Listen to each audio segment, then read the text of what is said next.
Mga boses ng diwata.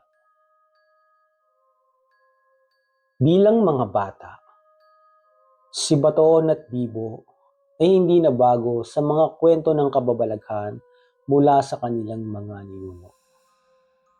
Sa baryo ng Bungahan, laging umaabot ang gabi na ang mga matatanda ay magsimulang magkwento ng mga tungkol sa engkanto, diwata, at mga kakaibang nilalang na nagmamasid mula sa mga kabundukan. Subalit sa kabila ng mga kwentong iyon, masaya pa rin nilang tinutuklas sa mga bundok at kagubatan sa kanilang paligid. Isang hapon ng tag-init, pagkatapos ng isang mahabang oras ng pakikipag-inuman sa ilalim ng lilim ng malaking puno, pagkasundoan nilang maglakbay patungo sa lugar na tinatawag ng mga matatanda bilang pusod ng gubat. Sa mga kwento nila, may mga nawawalang hiker at manlalakbay na hindi na muling nakakabalik. May mga sabi-sabing tinatawag sila ng isang mahiwagang tinig mula sa kabundukan. At kapag narinig nila yon, wala nang balikan. Ay nakaw! Huwag mong gawing biro yan, Baton. Paalaala ni Bibo, ang kanyang mga mata ay may bakas ng alinlangan. Nakalimutan mo na gayong mga kwento nila ng mga diwata dun may kapangyarihan magbago ng isip ng isang tao. Madali tayo mo paglalaroan yan. Ngunit sa kabila ng babala, si Bato na hindi nagatubili. Ang tapang na taglay niya at ang sigla ng kanyang puso ay parang humihikayat sa kanya na subukan ng lahat ng bagay, anuman ang panganib. Habang nagsisimula silang maglakbay patungo sa kagubatan, ang pag-uusisa ni Baton ay nagsimulang magtaglay ng isang mas malaking kasaysayan. Sa bawat hakbang nila, ramdam na ramdam nila ang kakaibang aura ng kagubatan. Ang malamlam na liwanag ng araw ay dahan-dahang naaalis. At ang mga anino ng mga puno ay nagiging mas malalim. Ngunit sa lahat ng ito, ang isang tunog ang nagsimula nilang marinig. Isang boses, malambing at may kagandahan, na tila umaabot mula sa kalaliman ng kabundukan.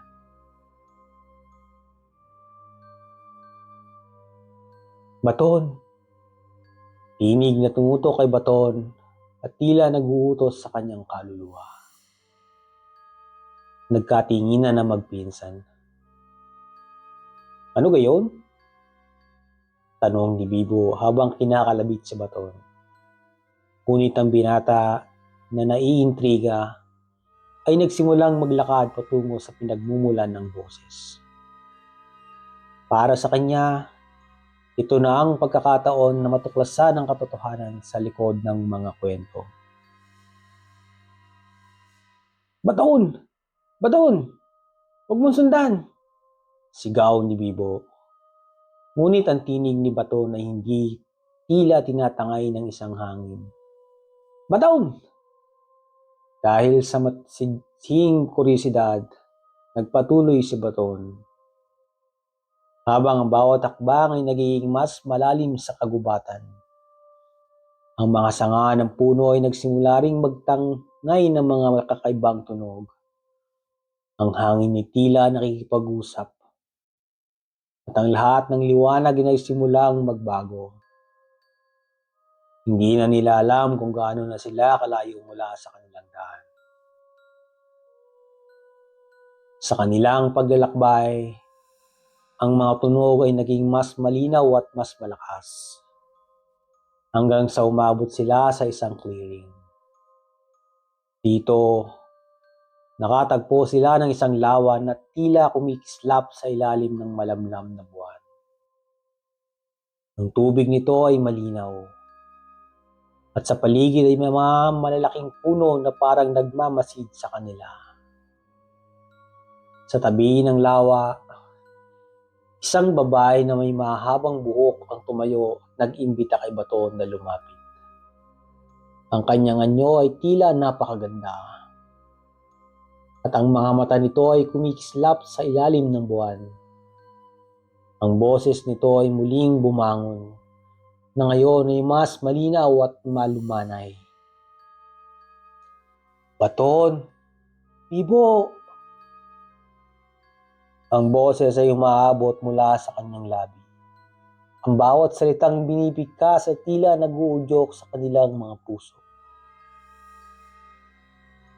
Si Baton, na nakaramdam ng isang hindi maipaliwanag na pag-angaakit, inaglakad patungo sa diwata. Ang kanyang mga hakbang ay parang napakagaan, at ang hangin ay tila paborable sa kanyang daraanan. Si Bibo naman, sa kabila ng takot na nararamdaman, ay hindi matutukso. Nais niyang lumapit kay Baton at pigilan ito. Ngunit sa tuwing siya ay tatangkang magsalita, ang kanyang bibig ay tila nabablak at walang lumalabas na kahit anong tuntinig. Habang patuloy naglalakad si Baton, napansin niyang ang paligid ay nagbabago. Ang mga puno ay nagiging mas malalakas at mas malalaki. At ang malamlam na liwanag ng buwan ay nagiging mas maliwanag. Isang kislap ng liwanag ang nagbibigay diin sa aura ng diwata. Si Baton ay lumapit at inilapit ang mga kanyang kamay sa diwata. Ano gang ibig mong sabihin? Alay, sino ka ga? Ang diwata ay ngumiti. At ang kanyang mga mata ay sumiksik ng liwanag na asul. Ako ay isang sa mga diwata ng kabundukan, sagot nito. Ang boses ay puno ng kagandahan at kapangyarihan. Matagal na ako naghahanap ng mga matitigas ang ulo. Nakatulad mo. Ang mga katulad mo ang pupuno sa aming mundo. Bago pa makasagot si Baton, napansin niya ang kanyang katawan na nagsisimulang mabigatan. Parang ang lupa ay dumadapo sa kanyang mga paa. At ang kanyang mga mata ay nagsisimulang lumabo. Ang mga halaman sa paligid ay nagsisimulang gumalaw at magbuo ng mga pader na tila humaharang sa kanila. Baton! Baton! Huwag mong gawin yan! Sigaw ni Bibo mula sa malayo. Ngunit ang tinig ni Baton ay nababalot ng hangin at hindi maabot ng kanyang isipan. Sa isang iglap, si Baton ay tuluyang nawala mula sa paligid ni Bibo. Ang paligid ay biglang dumilim at ang lawa ay naging isang malaking itim na hukay. Sa likod ng kadiliman, sumiksik ang mga mata ng diwata. Si Bibo na puno ng takot ay nagmamadaling tumakbo patungo sa direksyon kung saan nawala si Baton. Ang paligid ay tila nagsasara sa kanya, ngunit hindi siya tumigil. Ang mga anino ng mga puno ay nagsimula ng magsalita. Nag-uudyok ng mga salitang hindi niya naiintindihan. Ngunit sa kabila ng takot, ipinagpatuloy ni Bibo ang kanyang paghahanap. Baton! Sigaw ni Bibo. Ang kanyang tinig ay halos mawala sa hangin. Ngunit bago siya makapagsalita uli, isang kakaibang tunog ang narinig niya. Ang tinig ng diwata. Hindi na magaan, kundi puno ng galit, ay bumulong sa kanya. Hindi mo siya kayang iligtas, Bibo. Isa na siyang bahagi ng aming mundo. Matapos ang ilang oras ng paghahanap, napagod si Bibo at naupo sa isang malaking bato. Ang puso niya ay punong-puno ng panghihinayang. Tila hindi na niya kayang lumaban. Ngunit sa isang iglap, napansin niyang may isang maliit na ilaw na lumilitaw mula sa likuran ng isang malaking puno. Si Baton. Ngunit ang kanyang anyo ay ibang-iba na. Ang kanyang mga mata ay kumikislap sa ilalim ng buwan. At ang kanyang katawan ay parang nawala sa kanyang dating anyo. Baton! Ang sabi ni Bibo. Ngunit hindi ito sumagot. Nagpatuloy si Bibo. Ngunit sa bawat hakbang, napansin niya ang magpinsan ni unti-unting nawawala sa kanyang harapan. Si Bibo ay naiwan na lamang sa madilim na kagubatan ng bungahan. Ang boses ng diwata ay muling umabot sa hangin. At ito ay nagsimulang magsalita ng mga salitang puno ng babala. Habang patuloy si Bibo sa paghahanap kay Baton, ang paligid ng kabundukan ay tila nagiging mas mabigat at mas madilim. Ang mga puno ay nagsimulang magtago ng mga anino. At ang mga sanga ay gumagalaw ng kusa. Parang may mga kamay na humihila sa kanya. Ang mga boses ng mga diwata ay muling sumiksik sa kadiliman.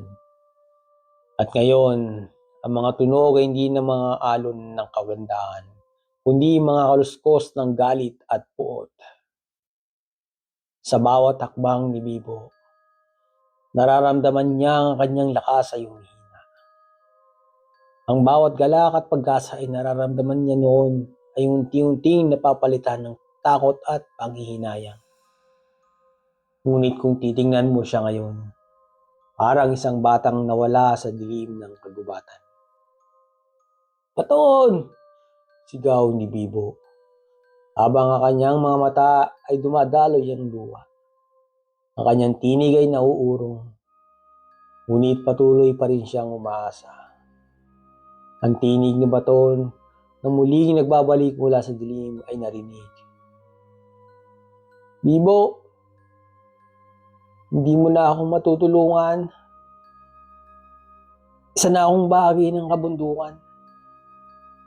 Ang tinig ay nagbabago. Ang bawat salita ay may kasamang sakit at kapangyarihan. Ang kanyang mga mata, dati ay puno ng buhay at sigla, ay naging malamlam. Tila ang kaluluwa ni Baton ay kinakain na ng mga diwata. Habang ang boses ni Baton ay unti-unting nawawala sa kanyang pandinig, si Bibo ay napahinto at napansin ang isang kakaibang liwanag na nagsimulang sumiksik mula sa isang malaking bato sa kalagitnaan ng clearing. Tumigil siya at naglakad patungo rito. Ang kanyang mga hakbang ay nagsisimulang gumaan, ngunit ang puso ay puno pa rin ng takot. Dahil sa liwanag mula sa bato, nakita niya ang isang lumang ukit na parang simbolo ng isang sinaunang diwata. Ang mga linya ng ukit ay kumikislap, at ang kahulugan ng mga ito ay tila nahulog sa mga alaala ni Bibo. Ang mga kwento ng kanyang lola tungkol sa mga diwata ng kabundukan ay muling bumalik sa kanyang isipan. Ang diwata ng kabundukan ay hindi isang simpleng nilalang. Sila ay mga gwardya ng kalikasan. At ang kanilang mga kapangyarihan ay hindi nakikita ng mga tao. Sila ang namamahala sa mga kaluluwa ng nawawalang mga hiker. At ang bawat isa sa kanila ay nagiging bahagi ng kabundukan. Hanggat ang mga nilalang ay hindi nariridim o natutulungan. Napansin ni Bibo na ang ukit ay may isang simbolo ng kaluluwa. Isang nilalang na nais magbalik sa mundo ng mga buhay, ngunit walang lakas upang makalabas. Habang natutuklasan ni Bibo ang lihim ng ukit. Isang malamlam na tinig ang muling umabot sa kanyang pandinig. Bibo, kung nais mong iligtas si Baton, kailangan mong makipaglaban sa amin. Ang boses ng diwata ay sumang-ayon sa kanyang mga nararamdaman. Ang pag-asa ay maaaring magdala ng liwanag. Ngunit kailangan mong tanggapin na sa oras ng dilim, ang lahat ng bagay ay may kapalit. Si Bibo, na may halong lakas na nakuha mula sa salitang iyon, ay tumingala sa kalangitan. Hindi ako natatakot. Hindi ko hahayaang mawala si Baton. Ang diwata ay ngumiti. Ngunit ang kanyang ngiti ay may kabundot na panganib. Kung nais mong siyang mailigtas, kailanganin mong ipaglaban ang iyong kaluluwa at makipagkasunduan sa amin. Isang sigaw mula sa kanyang puso ang umabot kay Baton. At ang kanyang mga mata ay naging malaki at puno ng tapang. Si Baton na bagamat naroroon ay hindi nakikita ng matino, ay tila nawawala sa loob ng kanyang kaluluwa. Nagsimula ang labanan. Ang paligid ay nagsimulang magbago. Ang mga punong kahoy ay nagiging halimaw. Ang mga sanga ay parang mga kamay na sumusubok siyang pigilan. Ang mga diwata na nagiging mga anino ay nagsimulang maglaho at magbalik. Ang mga mata nila ay kumikislap sa dilim. Ngunit hindi tumigil si Bibo. Ginamit niya ang lakas ng kanyang mga ninuno. At sa bawat takbang na ginagawa niya, nagsimulang magliwanag ang kanyang landas. Ang bawat tinig na naririnig niya ay nagiging mas mahina. At sa dulo ng dilim, nakikita niya ang kaluluwa ni Baton ay naglalakad patungo sa kanya. Bibo! Bibo! Ikaw! Ikaw ang magbibigay liwanag sa aking madilim na kaluluwa. Ang tinig ni Baton. Ang kanyang boses ngayon ay puno ng awa at kabiguan. Si Bibo ay humarap kay Baton at tinabot ang kanyang mga kamay. Baton, halika! Hindi kita iiwan dito. Sa sandaling ang mga kamay nila ay nagsanib. Nagkaroon ng isang malakas na pagsabog ng liwanag. Ang mga anino ng kagubatan ay simulang magsalubong.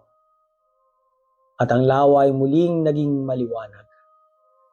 Ang mga diwata na nagmamasid sa kanila ay nawalan ng kapangyarihan at unti-unting nawala sa kalikasan.